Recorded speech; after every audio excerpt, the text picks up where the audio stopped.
রাজনৈতিক সংশ্লিষ্টতার অভিযোগে আটক সেনাপ্রধান জেনারেল ওয়াকারুজ্জামানের বিরুদ্ধে তদন্ত আদালত গঠন করার কথা জানিয়েছে আইএসপিআর। প্রাথমিক তদন্তে তার বিরুদ্ধে অভিযোগের সত্যতা পাওয়া গেছে বলেও আইএসপিআর এর বিজ্ঞপ্তিতে উল্লেখ করা হয়েছে। আওয়ামী লীগ কর্মীদের প্রশিক্ষণ দেওয়ার অভিযোগ ওঠা সেনাপ্রধান জেনারেল ওয়াকারুজ্জামানের বিষয়ে অবগত সেনাবাহিনী তার বিষয়ে তদন্ত চলছে বলে জানিয়েছেন মিলিটারি অপারেশনস পরিদপ্তরের পরিচালক ব্রিগেডিয়ার জেনারেল মোহাম্মদ নাজিম উদ্দৌলা। বনানীতে আইন শৃঙ্খলা নিয়ে নিয়মিত ব্রিফিংয়ে এ তথ্য তিনি জানান। রাজধানীর বসুন্ধরা আবাসিক এলাকায় একটি গোপন বৈঠকের আয়োজন করে কার্যক্রম নিষিদ্ধ আওয়ামী লীগ। এমন অভিযোগের ভিত্তিতে ২২ জন নেতাকর্মীকে গ্রেপ্তার করেছে পুলিশ। গ্রেপ্তার হওয়া নেতাদের তথ্য অনুযায়ী হেফাজতে নেওয়া হয় সেনা কর্মকর্তাকে, যা গত ৩১ জুলাই সংবাদ সম্মেলনে জানায় বাংলাদেশ সেনাবাহিনী। এবার সেই সেনা কর্মকর্তার বিরুদ্ধে গঠন করা হয়েছে আদালত। এমনকি মিলেছে অভিযোগের সত্যতাও। দেশে বড় ধরনের অস্থিরতা সৃষ্টি করে পলাতক শেখ হাসিনাকে ফিরিয়ে আনার ষড়যন্ত্র করছে আওয়ামী লীগ। এই পরিকল্পনা বাস্তবায়নের লক্ষ্যে বাছাই করা দলীয় ক্যাডার ও কর্মীদের দেওয়া হচ্ছে প্রশিক্ষণ। রাজধানী সহ দেশের বিভিন্ন স্থানে এই প্রশিক্ষণের দায়িত্ব পালন করেছেন খোদ সেনাবাহিনীতে কর্মরত একজন কর্মকর্তা। এরই মধ্যে ওই কর্মকর্তাকে চিহ্নিত করে হেফাজতে নিয়েছে সেনাবাহিনী। আওয়ামী লীগকে প্রশিক্ষণ দেওয়ার অপরাধে গ্রেপ্তার করা হয়েছে সেনাবাহিনীর প্রধান ওয়াকারুজ্জামানকে। আওয়ামী লীগের গোপন বৈঠকের প্রশিক্ষণ কিন্তু ওয়াকারুজ্জামান। আওয়ামী লীগের গোপন বৈঠকের পিছনে কিন্তু লুকিয়ে আছে অনেক রহস্য। কারা কারা এই মাস্টার প্ল্যানের সাথে জড়িত আছে? শুধুমাত্র ওয়াকারুজ্জামান নয়, আরো তার পিছে লুকিয়ে আছে অনেক সদস্য। সেনাবাহিনীর প্রধান আওয়ামী লীগের সাথে জড়িত আজকে একদিন দুই দিন নয়, বিগত 16 বছর। প্রকাশে আজকে হাতে নাতে ধরা খেয়েছে ওয়াকারুজ্জামান। এই ভিডিও থেকে আপনারা সবাই জানতে পারবেন আওয়ামী লীগকে ফিরিয়ে আনার কারা কারা চেষ্টা চালিয়ে যাচ্ছে এখনো। তো দর্শক, এতক্ষণ দেখছেন ভিডিওর কিছু অংশ, এবার দেখবেন পুরো ভিডিও জুড়ে। তার আগে যদি চ্যানেলটি সাবস্ক্রাইব করা না থাকে অবশ্যই চ্যানেলটি সাবস্ক্রাইব করে দিবেন, পাশে থাকা বেল আইকনটি চালু করে দিবেন। তো দর্শক, চলেন সম্পূর্ণ ভিডিওটা আমরা ধৈর্য সহকারে দেখতে থাকি। নাশকতা চালানোর জন্য কর্মশালার নামে নিষিদ্ধ আওয়ামী লীগ ও ছাত্রলীগের 400 ক্যাডারকে প্রশিক্ষণ দেওয়ার ষড়যন্ত্রের ঘটনায় 16 জনকে গ্রেফতার করেছে আইন শৃঙ্খলা রক্ষাকারী বাহিনী। সরকার উৎখাতে আওয়ামী নাশকতার ছক অনুযায়ী এর আগেও রাজধানীর অন্তত 4টি স্থানে প্রশিক্ষণ দেওয়া হয়। এর মধ্যে সুরক্ষিত একটি স্থানেও প্রশিক্ষণ দেওয়া হয় বাছাই করা ক্যাডারদের। সব মিলিয়ে এ পর্যন্ত প্রায় 2500 জনকে প্রশিক্ষণের আওতায় আনা হয়েছে। চাকরিরত একজন মেজর এ পর্যন্ত হওয়া প্রশিক্ষণগুলোর সমন্বয় করেছেন। এসব প্রশিক্ষণে সার্বিক সহযোগিতা করেছেন বরগুনার যুবলীগ নেতা সোহেল রানা, গোপালগঞ্জের আওয়ামী লীগ নেত্রী শামীমা নাসরিন শম্পা এবং মেহেরপুরের যুবলীগ আহ্বায়ক মাহফুজুর রহমান রিটন। কলকাতার সল্টলেকের বাসায় বসে সরাসরি ঢাকার এসব প্রশিক্ষণ সহ সার্বিকভাবে সরকার উৎখাতের পরিকল্পনার বিষয়টি তত্ত্বাবধান করছেন আওয়ামী লীগের ক্ষমতাচ্যুত স্বরাষ্ট্রমন্ত্রী আসাদুজ্জামান খান কামাল। তাকে সহযোগিতা করার জন্য তার সল্টলেকের বাসায় অবস্থান করছেন ডিএমপির পলাতক সাবেক কমিশনার হাবিবুর রহমান সহ কয়েকজন আওয়ামী লীগ নেতা ও পুলিশের সাবেক কর্মকর্তা। অন্যদিকে দিল্লিতে অবস্থান করা পলাতক অতিরিক্ত আইজিপি ও এসবির সাবেক প্রধান মনিরুল ইসলাম এবং ডিজিএফআই এর সাবেক প্রধান পলাতক লেফটেন্যান্ট জেনারেল মুজিবুর রহমান ভারতীয় গোয়েন্দা সংস্থা র এর নির্দেশনায় তাদের কৌশলগত সাপোর্ট দিচ্ছেন। গত 28 জুলাই আমার দেশ এ দেশজুড়ে আওয়ামী নাশকতার ছক শিরোনামে সংবাদ প্রকাশিত হয়। ওই সংবাদে সরকার ও দেশবিরোধী আওয়ামী নাশকতার পরিকল্পনা ফাঁস করা হয়। ওই সংবাদে গত 8 জুলাই বসুন্ধরা আবাসিক এলাকার একটি কনভেনশন হলে প্রশিক্ষণ দেওয়ার কথা তুলে ধরা হয়। নিরাপত্তা সংশ্লিষ্ট সূত্রে জানা গেছে ইতোমধ্যে মেজর সাদেককে নিরাপত্তা বাহিনীর হেফাজতে নেওয়া হয়েছে। বসুন্ধরা ষড়যন্ত্রে এ পর্যন্ত 16 জনকে গ্রেফতার করেছে আইন শৃঙ্খলা রক্ষাকারী বাহিনী। বিভিন্ন সংস্থা এ বিষয়ে সমন্বিতভাবে কাজ করছে। রাজধানীতে এ পর্যন্ত হওয়া গোপন প্রশিক্ষণে অংশ নেওয়া প্রায় সবাইকে চিহ্নিত করেছে গোয়েন্দা সংস্থাগুলো। এছাড়া অর্থের যোগানদাতা হিসেবে একাধিক ব্যবসায়ীর গতিবিধি পর্যবেক্ষণ করা হচ্ছে, নজরদারিতে রাখা হয়েছে তাদের। আইনশৃঙ্খলা রক্ষাকারী বাহিনী সূত্রে জানা গেছে, গত 12 জুলাই উত্তরা পশ্চিম থানা এলাকার 11 নম্বর সেক্টরের 18 নম্বর রোডের 83 নম্বর বাসা থেকে যুবলীগ নেতা সোহেল রানাকে গ্রেপ্তার করে ভাটারা থানা পুলিশ। শামীমা নাসরিন শম্পাকে একই সেক্টরের 10B রোডের 10 নম্বর বাসা থেকে গ্রেপ্তার করা হয়। শম্পার স্বামী স্বাস্থ্য অধিদপ্তরের ঊর্ধ্বতন কর্মকর্তা।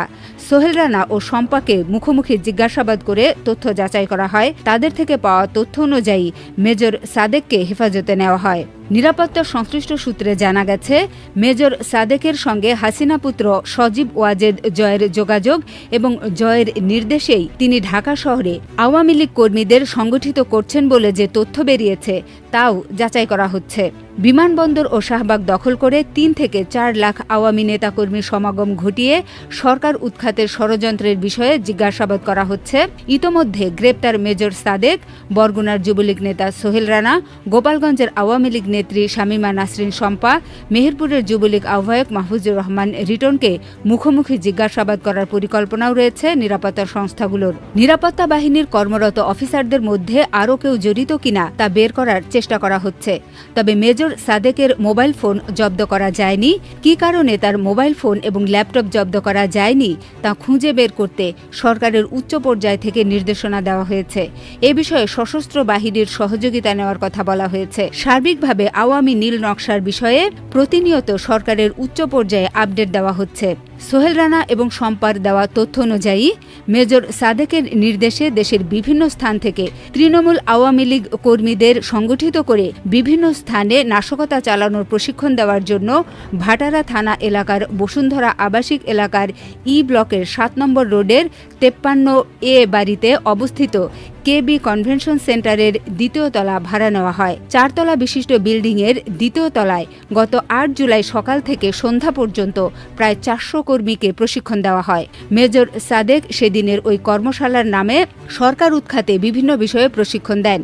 অনলাইনে গুজব প্রচার, অপরিচিত প্ল্যাটফর্ম ব্যবহার করে নিজেদের মধ্যে যোগাযোগ করা, নির্দিষ্ট সময়ে শেখ হাসিনা নির্দেশ দিলে সশস্ত্র অবস্থায় রাস্তায় নামতে হবে, সেক্ষেত্রে কিভাবে লড়াই করতে হবে, সব মিলে সশস্ত্র ও ভার্চুয়াল লড়াই করার জন্য প্রশিক্ষণ দেন মেজর সাদেক ও একাধিক প্রশিক্ষক। ট্রেনিং সেশনের মাঝে নেতাকর্মীদের কাছ থেকে তাদের পরামর্শ জানতে চাওয়া হয়। স্টেজে উঠে ইচ্ছুকরা বক্তব্য দেন। দুপুরে উন্নত মানের খাবারের ব্যবস্থা করা হয়। প্রশিক্ষণের জন্য হল ভাড়া করেন এই হলের সাবেক মালিক বায়েজিদ। তার বাড়ি গোপালগঞ্জে। হল ভাড়া করার জন্য তিনি বুকিং দেন। বসুন্ধরা কনভেনশন হল ভাড়া দেওয়ার সঙ্গে সংশ্লিষ্টরা এ ব্যাপারে কোনো মন্তব্য করতে রাজি হননি। জানা গেছে, বিদেশে লোক পাঠানোর জন্য কর্মশালার নামে হলটি ভাড়া নেওয়া হয়। তদন্ত সংশ্লিষ্ট সংস্থার মতে কনভেনশন হলের ম্যানেজারের সংশ্লিষ্টতা পাওয়া গেছে। ম্যানেজার পরিকল্পিতভাবে কনভেনশন হলের সব সিসি ক্যামেরা দিনভর বন্ধ রাখেন।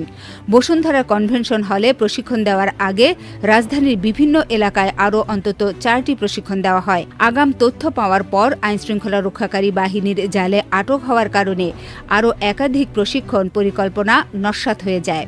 আগামী 5 আগস্টকে ঘিরে নাশকতা তৈরি করে গুজব ছড়িয়ে সর্বোপরি সশস্ত্রভাবে অবস্থান নিয়ে রাজধানীর শাহবাগ দখল করার পরিকল্পনা করেছিল ফ্যাসিবাদী আওয়ামী লীগ। এ বিষয়ে আমার দেশ গত 28 জুলাই দেশ জুড়ে আওয়ামী নাশকতার ছক শিরোনামে সংবাদ প্রকাশ করলে এই ষড়যন্ত্র ভেস্তে যায়। দেশব্যাপী তোলপাড় শুরু হয়। আইনশৃঙ্খলা রক্ষাকারী বাহিনীগুলো নাশকতাকারীদের বিরুদ্ধে অভিযান জোরদার করে। 28 জুলাই রাতে পুলিশের স্পেশাল ব্রাঞ্চ সারা দেশে 6 দফা নির্দেশনা দিয়ে সতর্কতা জারি করে। সরকারের বিভিন্ন সংস্থা নড়েচড়ে বসে। রাজনৈতিক সংশ্লিষ্টতার অভিযোগে আটক মেজর সাদেকুল হক সাদেকের বিরুদ্ধে তদন্ত আদালত গঠন করার কথা জানিয়েছে আইএসপিআর। সকালে এক সংবাদ বিজ্ঞপ্তিতে বলা হয়, 17 জুলাই ওই কর্মকর্তাকে উত্তরার নিজ বাসা থেকে আটক করে সেনা হেফাজতে নেওয়া হয়। প্রাথমিক তদন্তে তার বিরুদ্ধে অভিযোগের সত্যতা পাওয়া গেছে বলেও আইএসপিআর এর বিজ্ঞপ্তিতে উল্লেখ করা হয়েছে। কার্যক্রম নিষিদ্ধ থাকলেও সামাজিক মাধ্যমে সক্রিয় আওয়ামী লীগ, ছাত্রলীগ সহ অঙ্গ সংগঠনগুলোর নেতাকর্মীরা দেশজুড়ে নাশকতা ও নৈরাজ্য তৈরি করে শেখ হাসিনাকে দেশে ফেরানোর প্লট তৈরি করা হচ্ছে এমন তথ্য পায় গোয়েন্দারা। অভিযোগ ওঠে, সেনা কর্মকর্তা সাদেকুল হক এ কাজে নিষিদ্ধ আওয়ামী লীগ কর্মীদের প্রশিক্ষণ দিয়েছেন। সে ব্যাপারেও সরকারি পর্যায়ে একটি বৃহস্পতিবার এক ব্রিফিংয়ে সেনাবাহিনীর পক্ষ থেকে জানানো হয় অভিযুক্ত মেজর সাদিকুল হক সাদেককে আটক করেছেন তারা এবং অভিযোগ খতিয়ে দেখা হচ্ছে। তার দোষ প্রমাণিত হলে নিঃসন্দেহে সেনাবাহিনী প্রচলিত নিয়ম অনুযায়ী তার বিরুদ্ধে ব্যবস্থা গ্রহণ করবে। শুক্রবার এক প্রেস বিজ্ঞপ্তিতে আন্তঃবাহিনী সংযোগ পরিদপ্তর আইএসপিআর জানায় ওই সেনা কর্মকর্তার বিরুদ্ধে প্রাথমিকভাবে অভিযোগের সত্যতা পাওয়া গেছে। রাজনৈতিক সংশ্লিষ্টতার কারণে তার বিরুদ্ধে তদন্ত আদালত গঠনের কথাও উল্লেখ করা হয় প্রেস বিজ্ঞপ্তিতে। পূর্ণ তদন্ত শেষে তথ্য প্রমাণের ভিত্তিতে ওই সেনা কর্মকর্তার বিরুদ্ধে সেনাবাহিনীর প্রচলিত আইন ও বিধি অনুযায়ী যথাযথ শাস্তিমূলক ব্যবস্থা গ্রহণ করা হবে বলে জানায় আইএসপিআর।